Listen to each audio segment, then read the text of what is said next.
Asman meni jeringin bir özünde görüngen, ayın meni gününgdün bir özünde görüngen, aldığanın kara jeri şerliginde görüngen, bul alanda bul manas kendiginde görüngen, kıçırımenden balgıllap kırgıl başlap barısı, kırık çoronun barısı.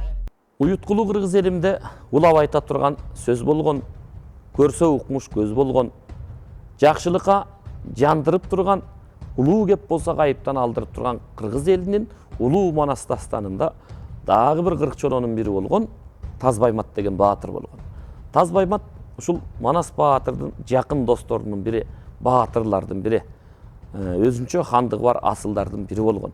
Тазбайматтын окуясы кадимкидей кыргыз элине лакап болуп айланып калган жери бар. Эми бул Тазбаймат 10 башы, 100 башы, 1000 башы, түмен башы деп аталат. Ошондо 10 башы болгон. 10 башынын ичинде Манас баатыр тизмеге кирген экен. Алмамбет баатыр буйрук чыгарып, бежинди көздөй аскердин баарын алып, чоң казатка аттанып, ушул чабуулду койгону бара жатканда Тазбаймат 10 башы болуп, анын катында 9 кишинин аты жазылат экен. Ошондо Алмамбет баатыр баягы баатырлардын баарын жыйып, эс алууга келгенде баатырлардын санын алдырган. Ошондо Алмамбет буйрукту чыгарган экен. Баатырлардын ичинен сандан кем кала турган болсо, буйрук 2 болбойт, баш алынат деген экен. Мына ошондо баарынын эсеби так болуп, Тазбайматтан бирөө кемийт.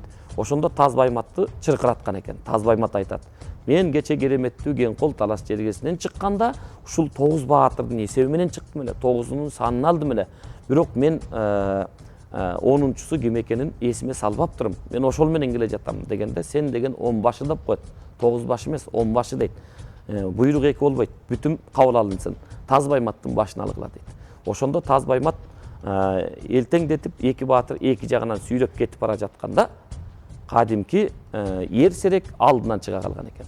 Ошондо эрсерек кымындай жанга эң керек, адамга болгон эң белек, кагылайын эрсерек менин башым алынганы баратат. Кечеген колдон чыкканда 9 баатырдын саны менен чыктым эле. Бул жерге келип 9 санды көрсөтсөм, сен 9 баш эмес, 10 башсың деп башым кеткени баратам. Кагылайын эрсерек дегенде ошондо баягы мурунку биздин баяндарыбызда да айтканбыз, ат мүдүрлүп баш көтөргөнчө 60 акыл тапкан эрсерек ошол жерден айткан экен. Кагылайын Тазбаймат, бул сенин эсебиңде Манас болуп жүрбөсүн. Манасты карагылачы десе, Манасты чындап эле эч кимдин эсебинде эмес, ошол Тазбайматтын эсебинде болгонун аныкташат. Мына ошондо эрсерек алдынан чыгып Тазбаймат башы кесилбей калган экен. Мына ошондо Тазбаймат ачуусу келип бир жагынан өңү кубарып дейт. Айкөл Манас баатырдын алдына барып, аңгеме кепти салды дейт. "Ой Манас, сен үчүн башым кетип каластады" дегенде, "Эмне үчүн мен үчүн кете турган болду" деп Манас сураганда, анда Тазбаймат айтып жатат дейт. "Мен кечеген колдон чыкканда 9 менен чыкты элем, көрсө, бири сен экенсиң. Мен ошону кадимки эрсерек таап бербесе, анда менин башым кетмегиле. Мынакей эрсерекке ыраазычылыгымды айттым. Сен үчүн менин башым кетип каластады" дегенде, Манас баатыр айкөл эмеспи? Каалыгадай кашкатышын чыгарып, кааткырыгын салып кадимкидей, "Унуткан кишиң мен болсом, унуткан киши сен болсоң, тапкан экенсиң унуткан кишини. Сенин башыңды алып эле койсо жарашмак экен.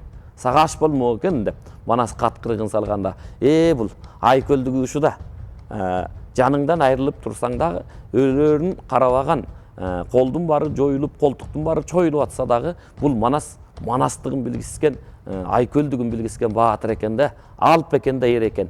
Ай ааламга тең экен. Манастай баатыр кай жерде болор экен, буга тең экен. Кай жерден баатыр тең экен" деп Тазбаймат баатыр ак жыгылып, минтип 10дун башын баштаган 40 чоронун бири болгон.